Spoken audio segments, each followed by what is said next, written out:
Welcome, Commanders. This is a guide for the third fight of the Union Raid of October 2025 Harvester. This is the most difficult fight of the entire raiding season. The boss is weak to the water element and absolutely requires a healer and a character that applies a barrier mechanic. You can trade off your cover. However, I wouldn't recommend you to tackle this fight without Crown or Tia and Naga. It begins with two destructible parts. You shoot his leg, then you should be good. He will follow this by picking up your NIKKEs at random. You see the red square at the bottom around the frame of your NIKKEs. This means that he chose to snipe them out. If your account is below level 360 or 340, it will result into a one-shot. He has a machine gun. This machine gun will hit you hard. It will kill you by the 2-minute mark if you do not have a healer. It can even kill you in between transitions or between bursts if he picks the same NIKKE over and over. The best burst one for this is Little Mermaid, since she is the best NIKKE when it comes to shooting at red circle QTEs, but Litter is also just fine. I would recommend you to swap on Crown, however, and make sure that she has over 600 bullets if you do not have Little Mermaid. Her alone is able to shoot at the red circles. This is pretty much rinse and repeat. He deals a significant amount of damage, but since we have Helm and barriers in the squad, it can be completely trivialized. When you reach the 2-minute mark, you need to be on manual and cover your Little Mermaid.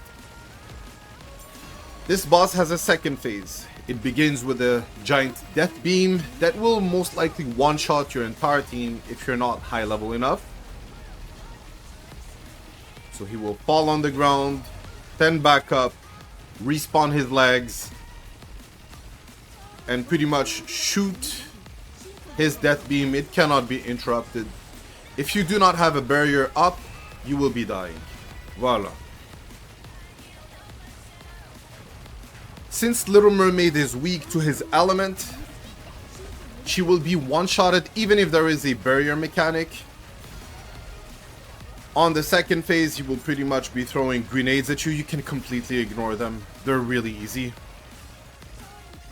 And the ads that spawn, you can simply ignore them. They do not hit that much. They're technically piñatas that will simply soak some of your damage.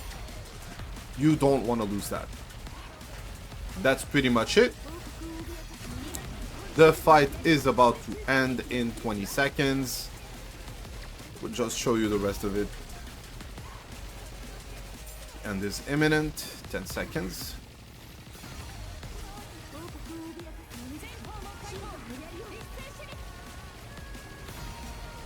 There's a good thing to know about this encounter. It is the only boss that doesn't require you to have pilgrims or limited characters if you want to be able to do decent damage. So yes, the Bis of the Bis would be a squad that contains Crown, Mast, Helm, Summer Dorothy, and Little Mermaid. However, if you do not want to use your Little Mermaid and save her for the Wind boss, you can definitely go for Litter. If you do not have access to the Summer Limited Dorothy, this is also just fine. She can be replaced by Quincy. If you do not have access to Crown, this is also just fine. However, you will not be able to go with the separated maids. You have to go with Tia and Naga. Tia and Naga have a barrier mechanic that is similar to what Crown does, which allows you to survive his death beam. If you do not have access to Tia and Naga, you can also go for the pirate mates. You need, however, to time the heal and the overheal mechanic from Anchor Mast, from Pirate Anchor, in order to be able to tank the Death Beam. For those of you who might need to do more attacks, yes, going with Brady, going with Phantom might be acceptable alternatives. Even slotting in Treasure Viper might be a good thing. However, I would recommend you to spread your elemental attacks and go with your strongest teams for each element, since it will allow you at the end of the day to do a bigger sum of DPS. That is all.